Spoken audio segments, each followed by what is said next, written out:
On the agenda tonight, we're going to be having a listen to Robert Plant and Allison Krauss performing Searching for My Love.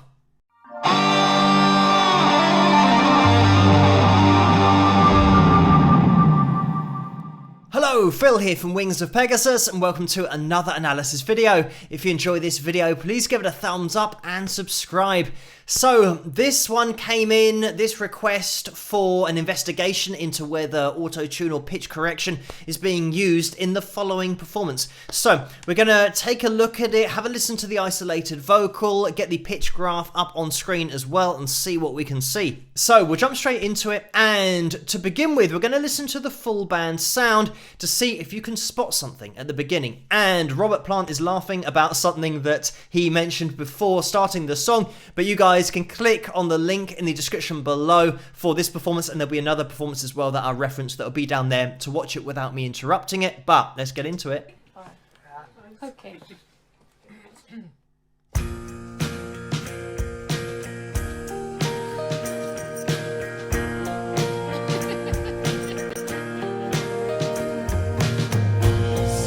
Searching for my baby.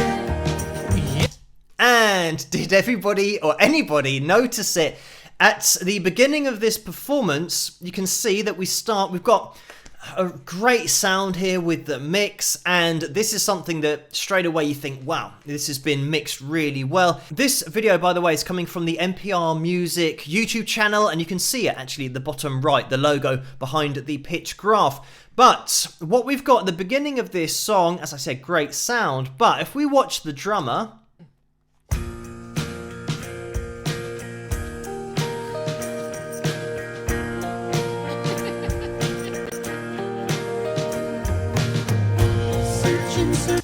and just there, he does his normal drum fill, but he doesn't have a crash. Obviously keeping rhythm on the right hand side, he's got that ride just hitting the center of it, but when the crash comes in, he's hitting nothing.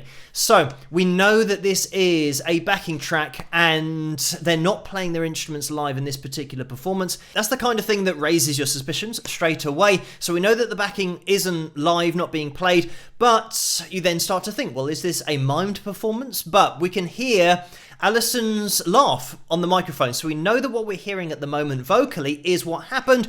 A little bit later on though, I think this must have been multiple takes and then cut together with the footage, because Robert seems like he's singing something that isn't happening. We can't hear it until maybe a second or half a second later, so on another take he must have sung it a bit differently, but it's just putting together the right footage with the right take, which unfortunately they didn't do. So I'm just going to let this play on for a little bit longer. Searching for my baby. Yes, I am. Searching for my baby. Yes, I am. Searching for my baby. And the first time that I heard this performance, I instantly thought there's something weird going on here, and whether it was the lead vocal or the backing vocals, I wasn't sure. So what I've done is isolated the vocals so that we can have an objective listen to them to see exactly what's going on. Searching for my baby. Yes, I am. Searching for my baby. Yes, I am. Searching for my baby. Searching for my baby. And what we've got here is some seriously heavily pitch corrected backing vocals. It almost sounds borderline auto-tune and almost talkbox level that I demonstrated and showed in another video, and it almost sounds like a computer singing in the background. So with Allison's vocals, we know I've done an analysis video on her in the past, I believe, with Robert Plant as well, a different performance, but she is so accurate vocally that it's difficult to tell, especially with the other voices going on and not having that isolated vocal of just hers, because there's harmony vocals coming in at the same time, whether she's been edited or not. But I'll have to do in the future a video on just her vocals isolated and then put it through the pitch monitoring software, but we'll keep on listening to this. I'm searching for my baby. I'm searching, searching for my love. Searching for the one that I adore. And if I find her, you know I will. I'll never let her go now, baby. No, no, no, no, no. Searching, searching for my baby. I'll never let her go now, baby. Searching, searching for my baby. I love you. I need you. It does sound like, in parts, they might have pitch corrected Robert's voice, but we're talking about one of the best vocalists, rock vocalists of all time, so he is really accurate pitch-wise anyway. It just has a bit of a sound of auto-tune pitch correction to it, sounding like the original vocal is being manipulated somehow. So this is the problem, is that they're starting to apply these plugins and effects to people's voices who don't need them in the first place. So all it's doing is just correcting, not that it needs correcting, any notes that are slightly off, but it's giving it that mechanical sound. Let's listen to a bit more. I need you by my side. I mean, that was a phrase that just sounded mechanical, and I know there are going to be artifacts from the isolating process, but the isolating process that I do on all of these videos, those artifacts are consistent. So it means that with every performance, like when we've heard somebody's natural voice without any auto-tune or pitch correction, the artifacts are still on that, but then it doesn't sound like auto-tune or pitch correction. Let's just listen to this phrase again. I need you by my side. Yeah, that first part of it, I need you by. it just sounds like it is being held at pitch. And unfortunately, the pitch monitoring software didn't pick it up. So this is just hearing it through reference speakers. It just doesn't sound like Robert's natural voice. Searching, searching for my baby. And then we get the androids that are coming in the background. Searching for my baby. Here we go. So these are the notes that it's approximating to the A sharp, and that's really, really low, the A sharp 1. So I think it's probably got that a little bit wrong as to where the pitch is, but it can hear that it's being solidly put onto a line. Yes, I am. Searching, searching for my baby. And there we go again, it's hearing the same thing and snapping it to the line.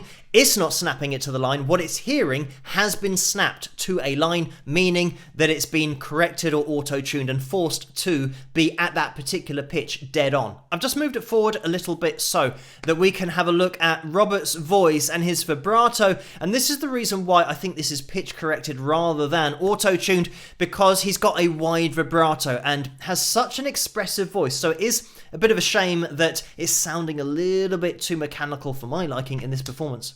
I wonder why you had to leave me this way. And there we have it, that vibrato, that leave me this way, leave. You can see on screen the pitch monitoring software is covering 3 semitones. We are on the A3, but we're going down here, we can see down to the G sharp 3, same as the A flat 3, and then up here slightly over the A sharp 3. So we've got that wide vibrato, which auto-tune would try and snap it to different notes. I don't think that Robert's going to be pitch corrected all over this song, just very occasionally. The thing about Robert Plant, when he performs, he does vocal ad-libs that change every time, and they might have done a couple of takes of this because he goes into his oh, and that doesn't come across until a little bit later. You can see him do it, but you don't hear the sound. Come on, give me one more try. Oh.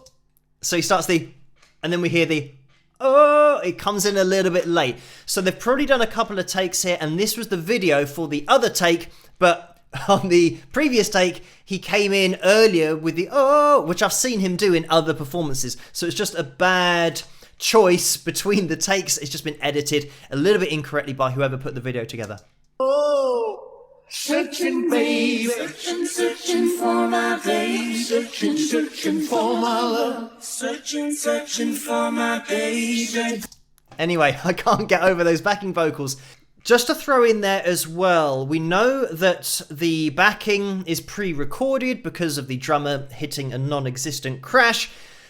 When I've looked at other performances on TV, like I said, over here in the UK, and I think it was on the Jimmy Kimmel show over in the USA, though I don't know a lot about the US TV shows, it was exactly the same backing. So this is something that is just used in any performance, and I know that they've set up the instruments in the other performances, they've set them all up as well, and they've got all the mics out and the leads, everything looking like they're playing, but they're not. It's exactly the same backing track. So that's just something to point out, that it might be the case that the backing vocals are on the backing track and they've just been heavily auto-tuned, and now when Allison and Robert are singing over the top, their vocals are live, and it might have been the case here that there's been a little bit of pitch correction added, even though I think it wasn't needed at all and wouldn't have been needed, but they are singing live over the top, so at least the vocals are live, and the vocals were live in those other shows that I saw. We're going to jump into Robert now singing Babe, I'm Gonna Leave You, just so you can get an appreciation of his voice, the subtlety that he has in his voice, the expression in there when it hasn't been pitch corrected and edited too much. Well, this hasn't been edited at all. This is going to be a fully live vocal. And when I say live, I mean not pitch corrected or auto-tune. I know that you can use auto-tune live, but this is just straight from the SM58, it looks like. Oh, baby. Baby, baby, I'm gonna leave you.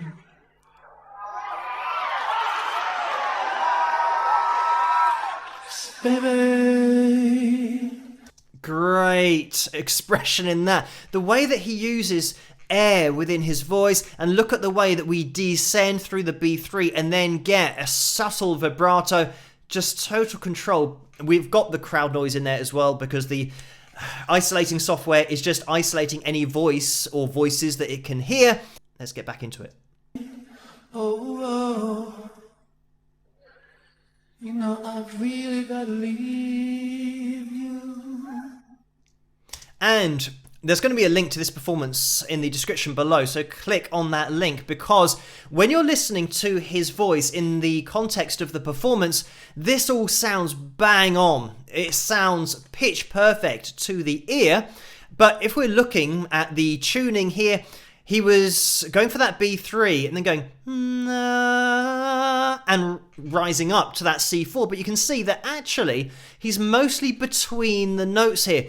But when you listen to it, it sounds great. So it's all about the expression in his voice, the vibrato, because we don't hear looking at 440 hertz tuning. So this gives you an appreciation of where his voice sits, but the amount of expression that's in his voice due to not hitting notes dead on, because then it starts to sound just too precise and too mechanical. You know I can stand it. You know I would stay. You know I would leave you, but I'm going away. And by the way, still just slightly sharper the G4 there, up there in the male tenor range.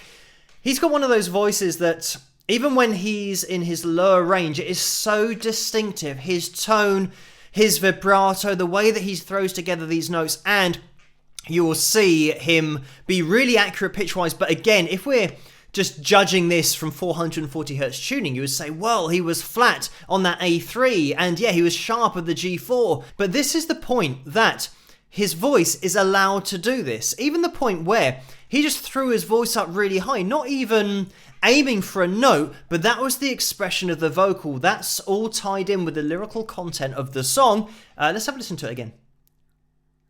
I gotta leave you, baby. Yeah. See, like that, just that throwaway baby, but then coming back into the yeah. It's these things that he does that's seemingly so spontaneous to him, because he's a great vocalist, and it's the kind of thing that you want to be allowed to come across through the performance. This is the thing that with great singers, sometimes they're not even aiming for notes, they're just expressing the lyrical content of the song, and wherever they go with their voice, that's what they're using to convey the emotion. Just to quickly throw in here at the end, I just want to have a little listen to Robert just hitting a B4 and a C5, I believe. I gotta leave you, mama. And there it was. So, Oh yeah.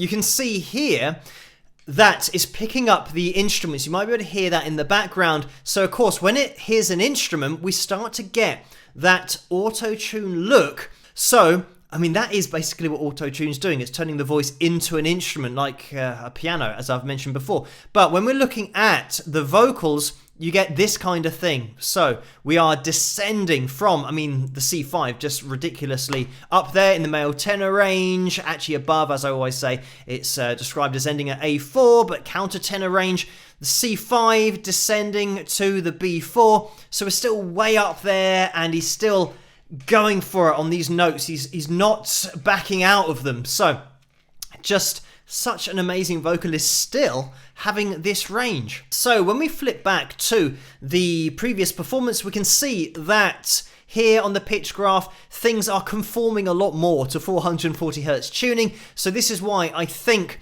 that it's more pitch correction.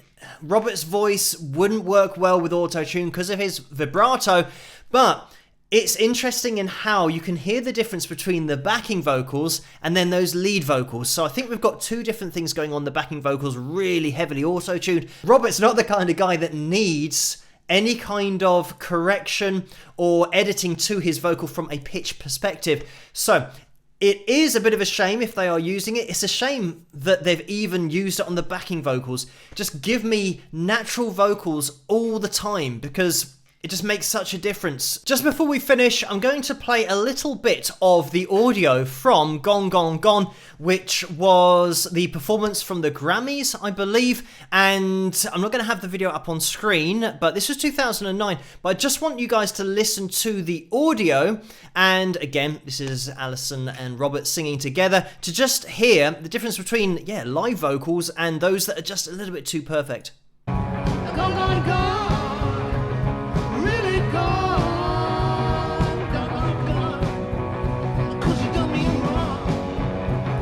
So you can hear there, I think it was Allison that drifted off a little bit pitch-wise, but I love hearing that kind of thing, because then you know that it's not being corrected. The voices are allowed to go where they go, and that's just what the art form is all about, expressing yourself and not getting something else to change what you did. But when we're talking about these two, I mean, that is probably as bad as it gets, because they are so good vocally. Allison just dead on, and Robert dead on as well. So I mean, the fact that they might even be manipulating it a little bit is a bit of a shame, but fortunately there are other performances that you can check out. They're not those kind of artists that are going to be using it all the time. It's just this one video that I was asked to check out and give my opinion on. So that's exactly what I've done, just referring to other videos as well. So thank you guys for requesting this video for me to take a look at, and keep those suggestions coming in the comments below. Let me know what you guys think. And if you did enjoy this video, please give it a thumbs up and subscribe. And I'll see you guys at the next one. Rock!